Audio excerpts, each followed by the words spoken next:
大家好，欢迎来到北欧老吴的频道。今天是会员专享的周末漫谈。大家也知道，我还在休假中。那么，我们对阐释原文以及课后回复的一个分享的话，会放到我休假之后。那么今天的话，我们还是只做一下这个周末的一个复盘。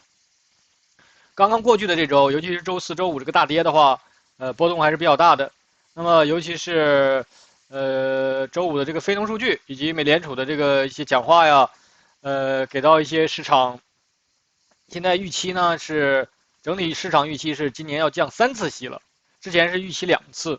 那么，但是美联储官员也出来灭火了，说是1次2次的数据并不代表什么。其实跟我们炒股票一样，你要看到趋势的，对吧？1次2次可能并不代表什么。那么下一周呢，跟就业相关的就是周四这个，其他的话相对来说可能它的营养度并没有那么高，所以下周就看公司要出的财报，以及如果有一些地缘政治的影响的话，可能对市场会有一些影响。那我们赶紧来看一下这个要分析的这些标的。首先看一下标普指数，然后还有一些个股，我选的个股。我们今天再看一个这个波动指数 VIX。那么刚刚过去的这个或者这个月刚开始，但是月线上已经出现了顶分型了。那么刚刚过去的周四周五的话，这个市场波动啊，又给一些股民也好，或者新股民，或者说你节奏踩的不好的人的一个很大的一个影响。那么在月线上，我们知道，想要出现任何的转折，它都要有顶底分型。现在月线上是已经有顶分型了，这是很容易我们就能观察到的。然后前面这里也是出现过顶分型的，这个画图软件，这里也出现过顶分型，然后是连续跌了3个月，对吧？现在是出现顶分型了，看它的延续性，出现顶分型，它也可以是一个中继顶分型。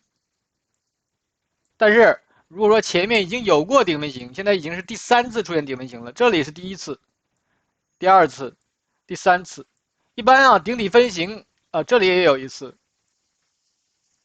但是当时是被其中一根 K 线打掉了。所以说，如果说想要这个顶底分型，类似一个刹车，这是禅师给到的一个比喻。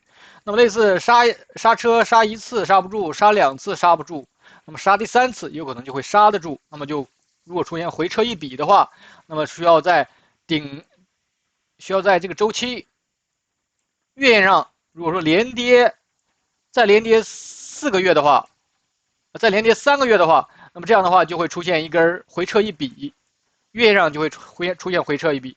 当然，这是一个最标准或者最正规的一个，也不叫正规吧，最规矩的一个连续下跌5个月，也可以是跌3个月，再涨2个月，然后再下跌也是可以的，对吧？任何的震动或任何的方向的一个震动都是可以的。具体怎么选的话，我们需要继续跟踪。那么这是在月线上已经出现顶分型了。如果说月线出现顶分型，那么意味着它的次级别，月线的次级别，周线，周线的次级别，日线。那么月线出现顶分型，意味着周线上要回撤一笔，这是一个反向的一个递归。月线顶底分型，那么周线上它的次级别这个位置会出现回撤一笔，那么周线上回撤一笔，意味着它的次级别日线上有一个3笔的一个结构，或者说出现一个5笔的结构，甚至是在1个中枢的一个盘整下，甚至是在2个中枢的趋势下都可以，这是一个反向递归。所以说，通过大周期的一个顶底分型，我们就知道了它在它的次级别你要去观察什么。如果说次级别这个回撤还不够比的时候，你就不能够往里进，对吧？所以说这是一个反向递归的一个对应的一个方式。那么出现了顶底分型，你就要去看它的次级别。当然，我在这里举的例子是用的是月线、周线、日线。那么每个人操作的周期是不一样的，你需要根据你自己的操作周期来定你的交易的这个级别。这样的话，三个周期就可以，对吧？就像我们经常说的缠论是3层滤网，所以说你选3个周期就可以，根据自己的时间，你如果说能够看的图比较小的话，或者说你能够交易的比较多的话，你可以用日线60分钟、15分钟，甚至更小的话，你可以用60分钟、15分钟、5分钟，再加一个1分钟也可以，或者说你用30分钟、5分钟、1分钟。具体怎么选的话，你是需要根据你个人的情况来定的，不是说我在这里举的例子是日线、周线、日线，你就要用这个周期，方法是一样的。我在这里重复讲一下，就是我在这里是分享的这个缠论的这个方法，而不是说来这里每天给大家喊单来了，对吧？如果说想做到精确的那个点位的话，不难的。但是我能做到，并不代表你能做到呀。你学会了才是真正的这个有用啊！任何人都不应该成为你自己的拐棍儿，自己才是自己的拐棍儿。所以说自己一定要学会，你学会了鱼，你学会了怎么去捕猎，你才能够去自己就抓到鱼啊。所以这才是最重要的。所以说一定是学方法，而不是来学这个人来预测来了。这不是我的初衷。那么大家最好是学会分析方法。这个怎么看，怎么分析，方法是一样的，分析周期只是周期不同而已，方法是一样的。那么周线上出现顶分型，我们看一下它的次级别。月线上，刚才是月线。那么周线上，我们其实在之前是分析过多次的，就是以3491这里是2个方向都要看，2个方向都要看，3491的上涨你也要看，5669的下跌也要看。为什么2个方向都要看呢？因为现在它没有。就是在月线上，这个一笔回撤还不够呢，所以说它这个笔延续也是可以的。这里浅浅的给到一次回调，然后再次打掉5669也可以的呀，对吧？那么意味着就是前面这个上涨延续。那么这里的话，我们之前用这个黄金分割已经说过很多次了。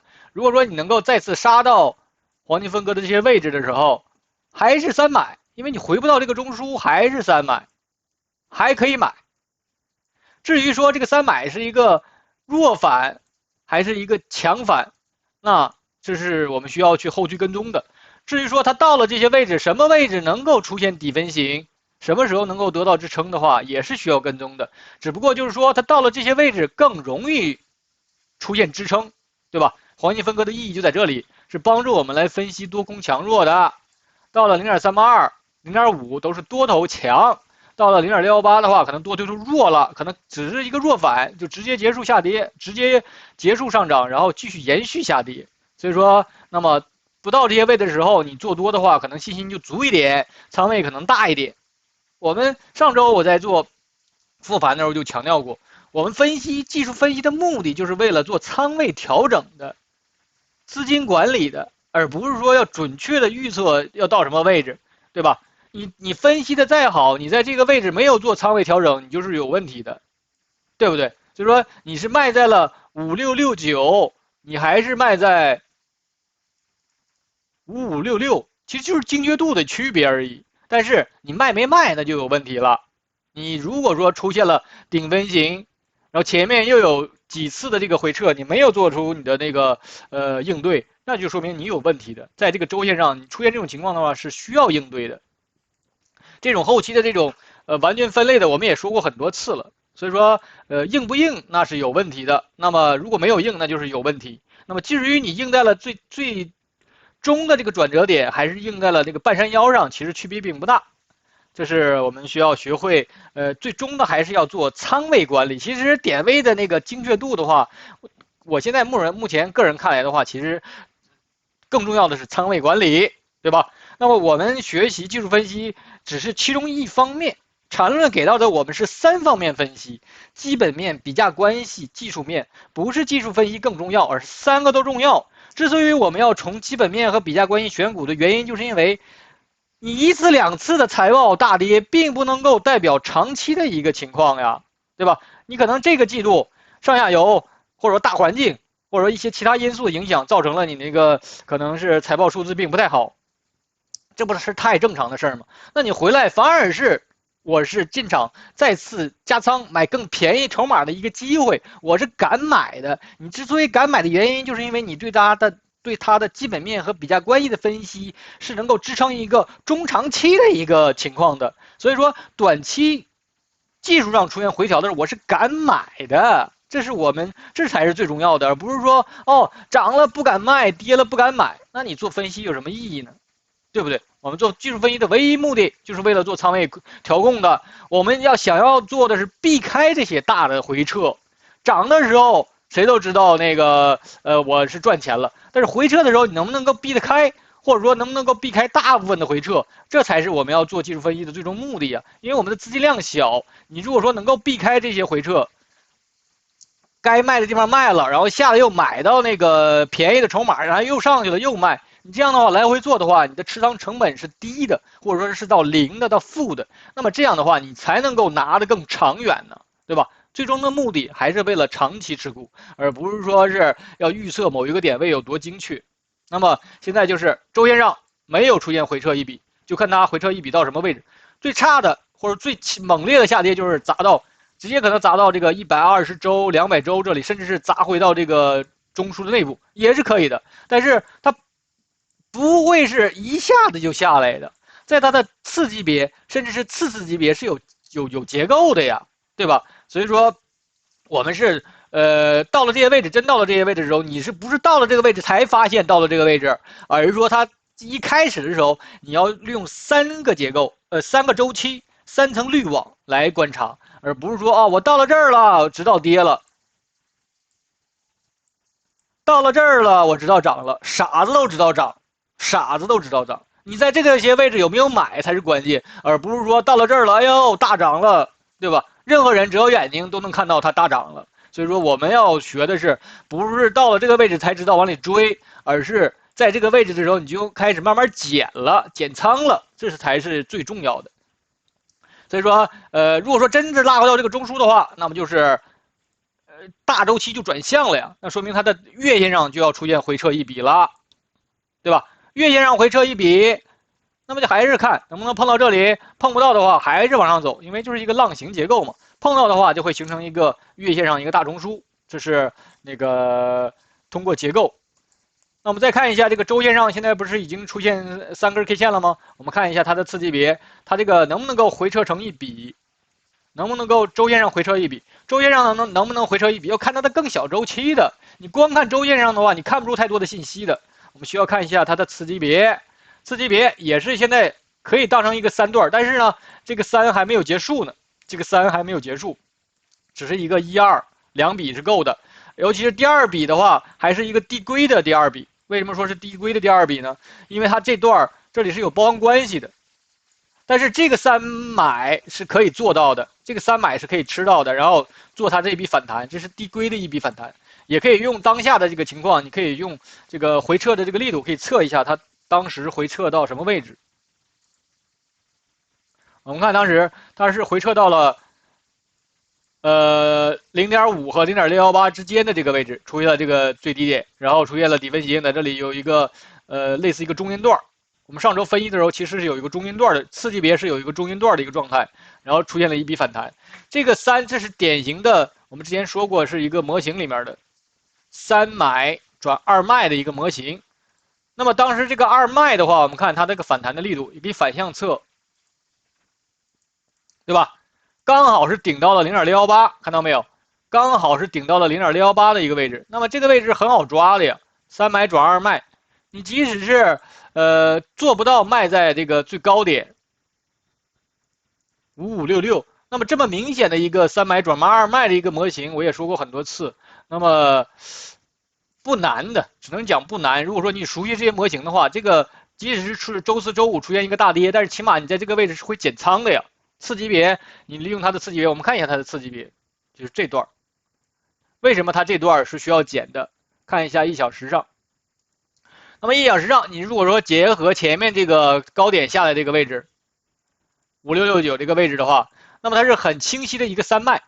这个位置下来进入段，2次反弹构成中枢，然后再次下来反弹上去，这个明显的一个3卖嘛，对吧？针对这个中枢没回去，没回去不就是3卖吗？所以说再加上它这段，我们上周分析的时候其实在这里，我当时就说它是一个中阴段，你要么再次突破这个点位5491，要么再次跌破5390才会出现方向。当时是在这个应该在这个位置，它是一个中阴段的一个状态，它是先下蹲了一次，但是并没有跌破这个5390。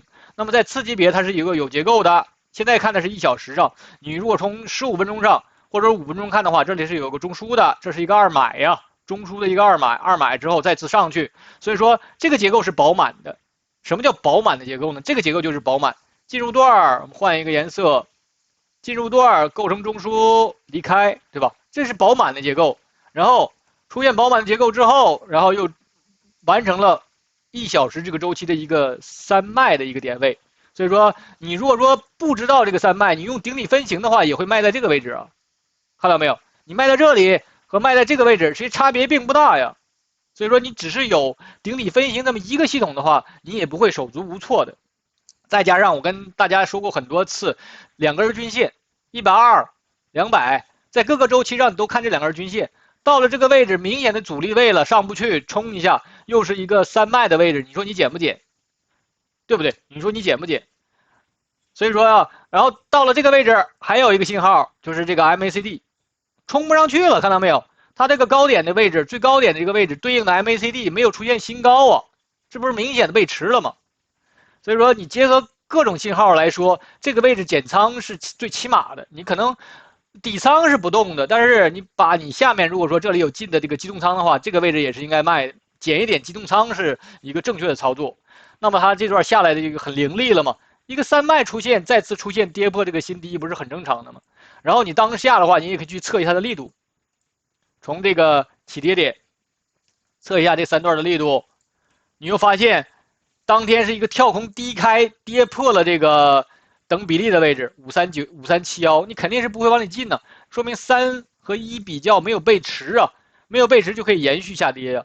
那么现在就看下周这个反弹，这个是1、2、3，如果说出现一个弱反的话，连这个5390都碰不到的话，那就是出现一个5的5浪或者第5笔的下跌，你才有可能去完成这段，才有可能进场啊。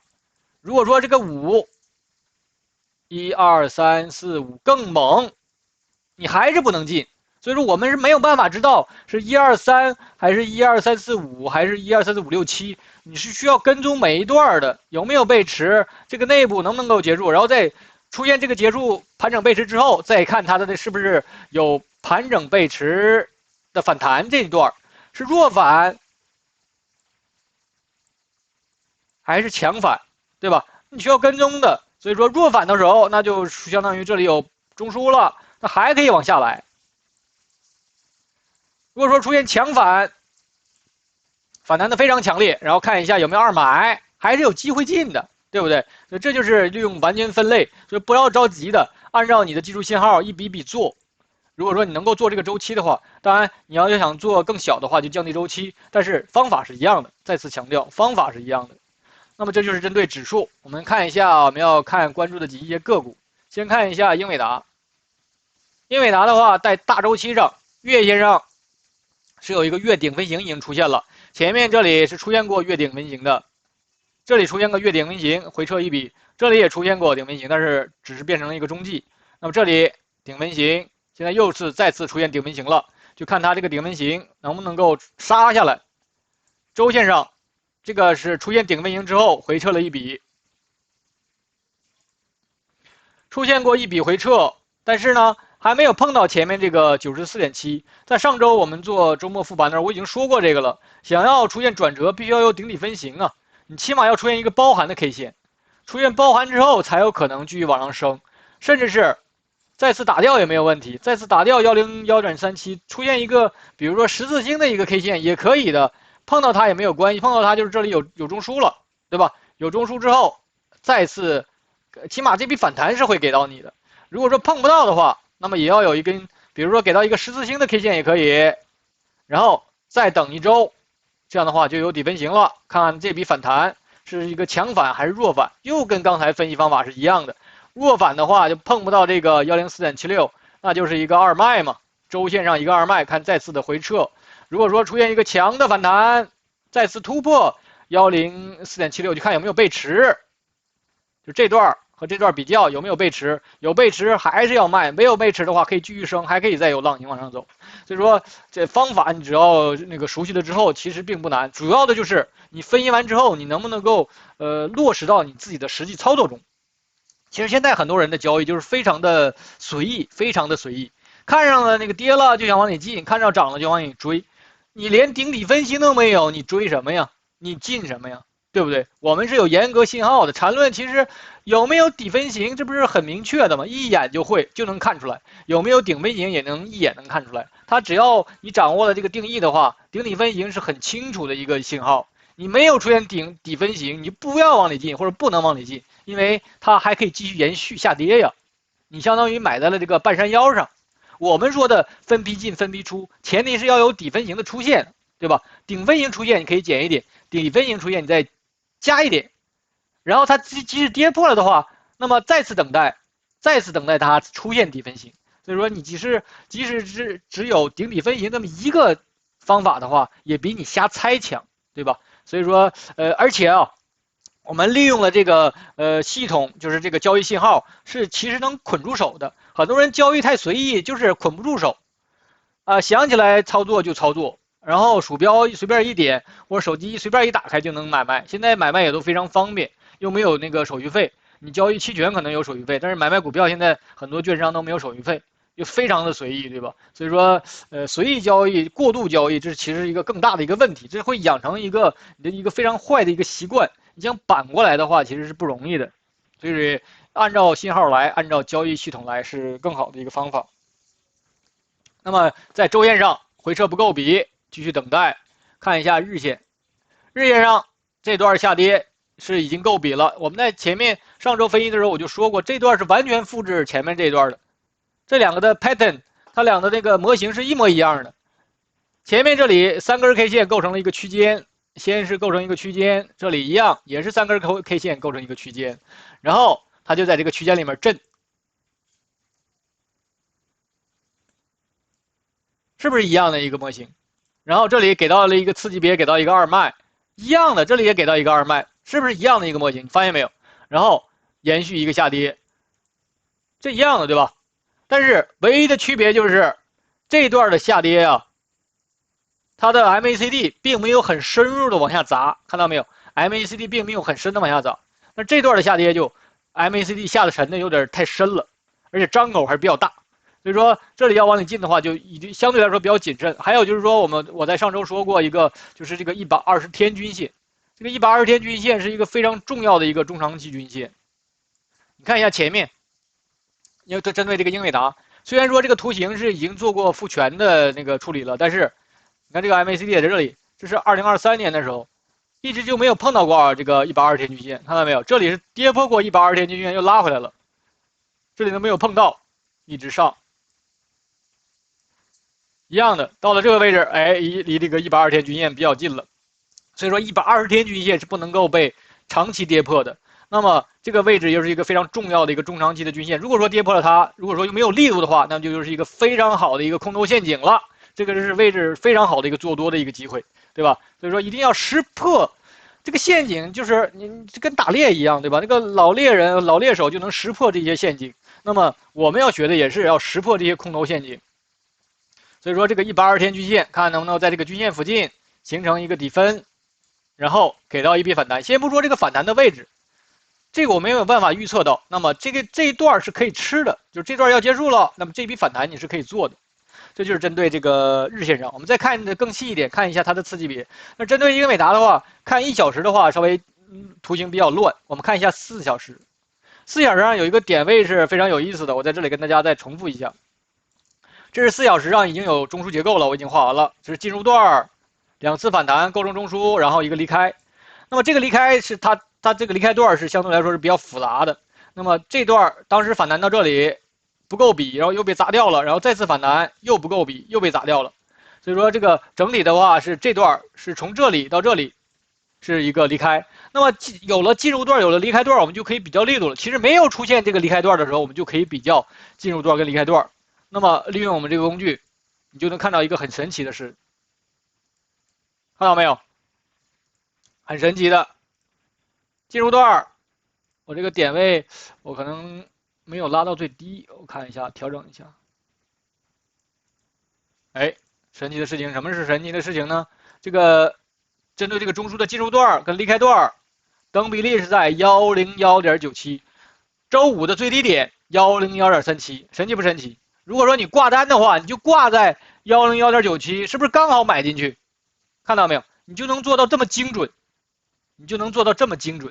好多人说这个技术分析没有用，或者说技术分析是鬼画符啊，或者怎么样？那你能不能够解释一下，为什么到了这个101这个位置，它就出现了这个尾盘的时候出现反弹了呢？你能不能够解释一下？好多人说这个没用，那个没用，你不懂的话，或者你不会用的话，什么都没有用。其实这个跟我们现实中这个道理是一样的呀，对吧？你对这个不懂，或那个不懂，就说人家没有用，那你这不是胡扯吗？对吧？所以说学一点技术分析没有坏事的，起码在我们来说，我起码不会在101.97这个位置去割肉，对不对？我起码不会在这个位置去割肉。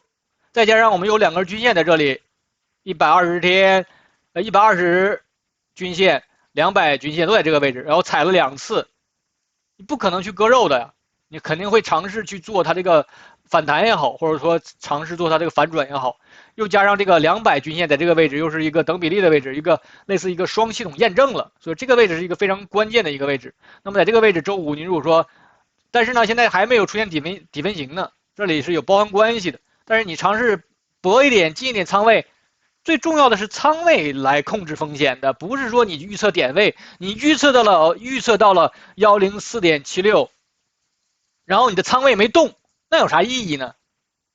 对不对？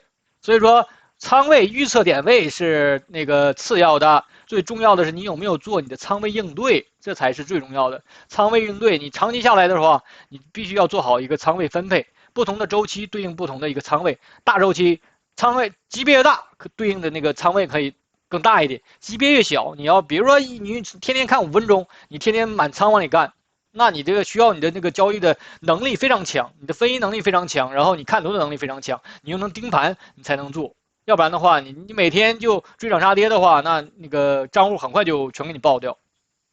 所以说，仓位应对跟级别应对起来，这是一个非常重要的一个需要学习的一个东西。这是针对这个英伟达，那么其实就是英伟达，首先要给到下周一个底分型。日线上，首先要转折的话，需要一个底分型。好就好在，你看它这个 MACD 这个柱子的话，已经开始没有伸长了，再加上它的内部结构，我们刚才看了，4小时啊又是一个等比例，那么下周的话就看它有没有一个反弹，出现一个底分型的一个反弹。那么它的财报是在8月28号盘后，还有个一段时间，看到月底的话，财报之前能不能够谈一段，给到一个谈这一笔是可以做的，对吧？先吃一段，然后财报之前再看。财报之前如果说它这个段的内部结构不够饱满的话，还可以往上冲的。至于它之后是冲到这个强的反弹，还是只是到了104.76附近的话，那就再跟踪喽，对吧？所以说节奏才是最重要的，不是说去预测那个精确的点位。我们再看一下这个特斯拉。特斯拉我们之前其实是分析过的，尤其是大周期上。那么它在大周期上是有这么一个收缩三角形整理的，是有2根趋势线，这2根趋势线也非常明显。上面这个趋势线就是这个高点连线，对吧？这2个高点连线。那么我们看一下这个月，7月的这个月尝试过突破这个趋势线，但是又被打掉了，又回来了。上影线是非常长。那么8月这个初是又回到这个趋势线这个三角整理内部了。那么现在就看它是不是要再踩一次，然后在这里震一震，然后再选择突破，对吧？有可能是要到极限的位置才能有可能选择突破这个三角整理这么一个区间。这是在大周期上，我们知道这个三角整理是一个比较重要的一个压力位和支撑位。看一下周线上，周线上也是一样，299这个下来这个位置是有一个中枢的。其实现在你如果说在周线上看的话，就可以当成一个中枢震荡。这次再回来，比如说再次跌到189、205，没有跌破138，都是二买呀，都是二买再回去，你管它是回到中枢里面还是回到再次突破呢？这笔能做呀，因为这个周期够大。周线这个周期够大，这一笔的反弹，这个是有空间的，你是能够做到这个利润的。所以说周线上就看它能不能够企稳。但是现在经过包含处理之后，这个周线上只有3根 K 线，需要再有2周才有。它也可以不出现，就这笔回撤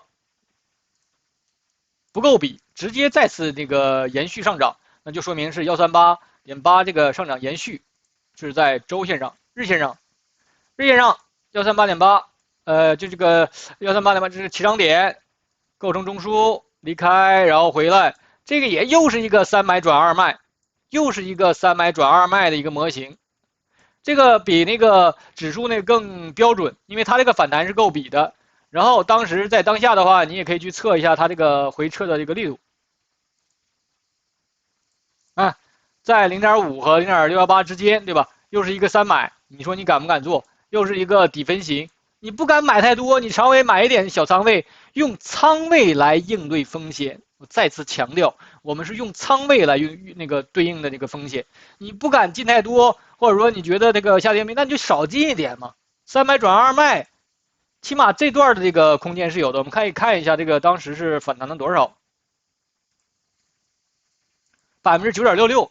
左右10%左右的一个空间，你说你打短差不是很容易做的吗？即使说你，尤其是你又长期看好这个股票的话，你即使潜套的话也没有太大关系嘛，毕竟你底仓是在下面的。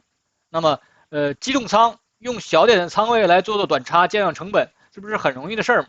然后出现这个反弹之后，你又去反向测了，怎么当时找到那个要234这个位置呢？看214这个位置反弹。你要盯的就是236，那到了都没到236，最高就只打到了234.68，到了这个位置就上不去，那么连0.6、0.382都没碰，说明什么？弱呀，反弹弱。你说你已经赚了，不说你赚9%，你赚个4%-5%，你卖不卖？你就问你自己卖不卖，对不对？所以说，不用太去纠结是不是卖在了234.68，我卖在230可不可以？我22，这是214.78，那我是220买，225卖，5块钱的短差也是短差呀，你也能赚到啊。就是说，很多时候啊，做好了仓位管理，做好了这个耐心等待，你起码首先要耐心等待这段的下跌完成。当时应该在上周我们分析的时候，它是应该还是在这里，也是中间段。我们当时说要跌破这个小点位，才有可能出现回撤一笔，对吧？所以说技术分析好了之后，你的操作节奏是进出是有度的，进出是有节奏的，是有度的。那么节奏踩准了，你精度稍微差一点的话，问题不大。那么现在就看它这里什么时候结束。那么这里如果说它这里直接踩一脚200天均线，不能够回撤成比，因为回撤成比要需要5根 K 线，踩到这里可以不成比直接反弹。看它如果说先出现一次反弹的话，那么你就需要调整前面这一笔下跌了。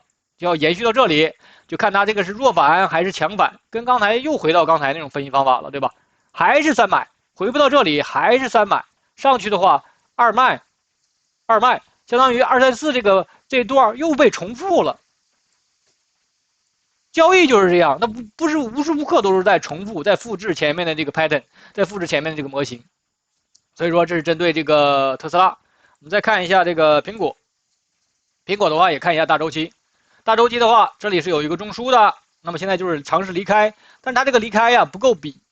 看一下次级别，周线上是够比的，但是呢，周线上这笔反弹是有顶分型，但是顶分型出现之后回撤还不够。那我看它就是回来之后也是一样，到了哪些位置回来，然后回不到这个周线的这个中枢的话，还是3买。再看一下最后这段164上去。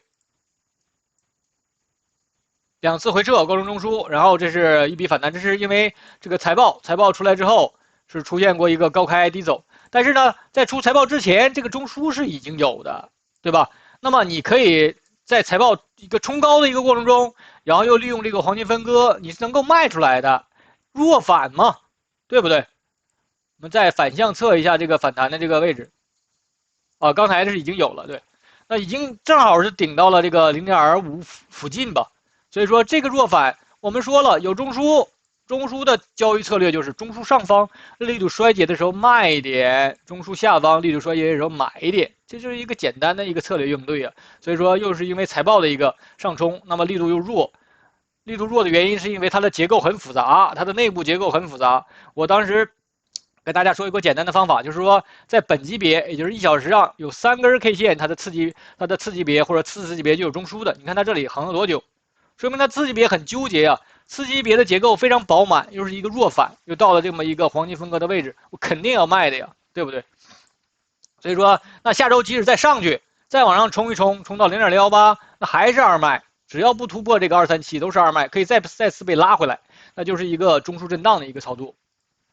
看一下这个 ARM， 这个的话是一个这个股票其实有一个很大的问题，就是它的这个股东持股最大的就是孙正义，它的软银持股量太大，那么造成了这个股票无形中盘子变小了，因为他那些股票持有的他不卖他不动，我不知道他那个股票有没有借出去用来在市场里面交易，但是他的持股量太大，造成他这个股票盘子无形中变小了，那无形中几个机构或者几个资金几个大的资金就能够撬动这个股票，那么它的波动相对来说是非常大的，所以说你要想玩这个 ARM 的话，那么你的仓位的话就不能太重，因为它的日常波动太大了。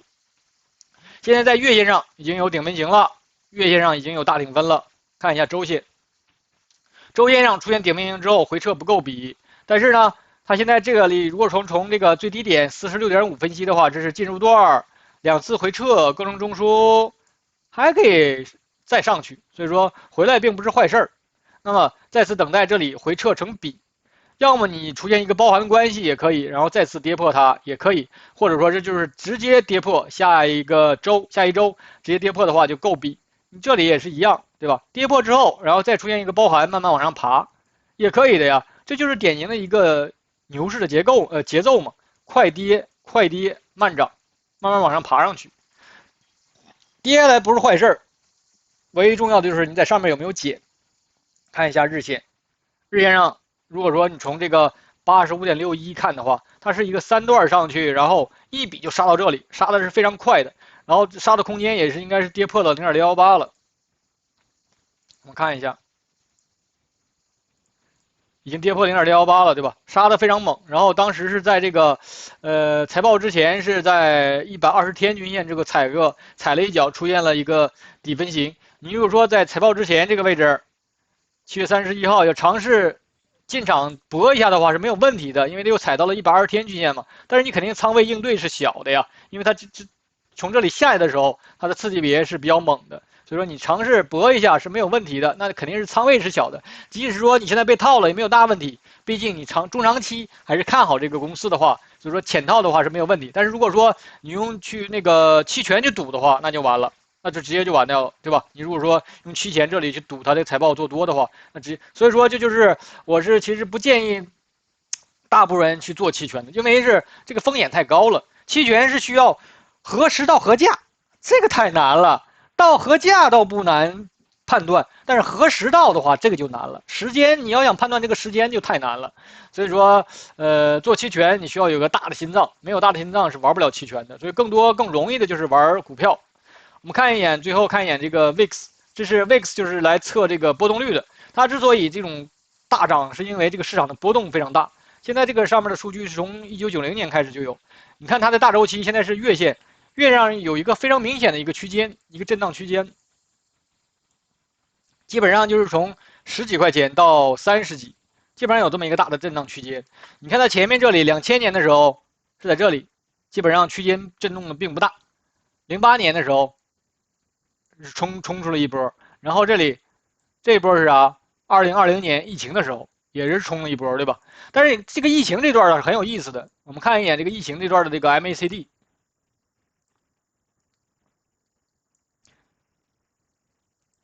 看疫情之前 ，VIX 一直是在0轴以上，一直在0轴以上。其实当时的市场它并不看好。这个当时经济已经开始有衰败了，或者说经济可能层面大家并不太看好，所以它一直在0轴以上震，然后贴了一下0轴，然后出现了那个疫情的事儿，刺激到这个，然后出现了一波这个上涨。所以说在疫情之前，经济已经出现问题了，只不过是一个那个疫情成为了一个催化剂，发现没有？但是这段就不一样，你看后面。